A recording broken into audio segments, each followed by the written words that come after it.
Imagine during basketball, you feel sharp pain upon landing from a jump shot. Your knee becomes gradually swollen.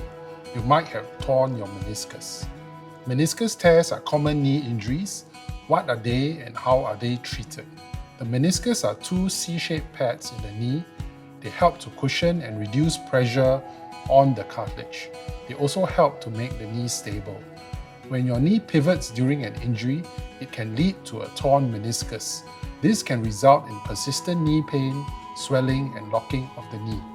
Those who play sports, especially pivoting or contact sports such as soccer, rugby, or netball, are at risk for such injuries. Runners may also develop such injuries. Meniscus injuries also occur in older patients with less trauma as their meniscus tissue quality is poorer and sustains damage more easily. The treatment depends on an assessment of your knee by our doctors.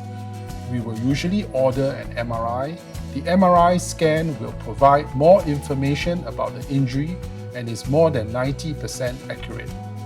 If meniscus tears are small and you have no symptoms, we might recommend physiotherapy to strengthen the knee.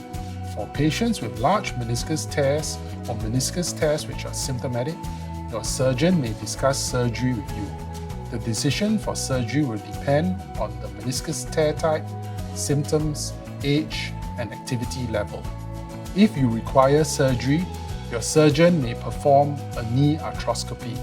A small video camera is inserted into the knee through keyhole incisions to examine the meniscus, and instruments are used to remove the torn parts of the meniscus or repair the torn areas with sutures.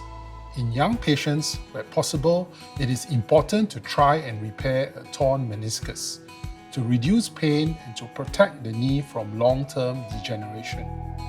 For patients with knee pain and swelling, it's important to consult our specialists to evaluate your injury.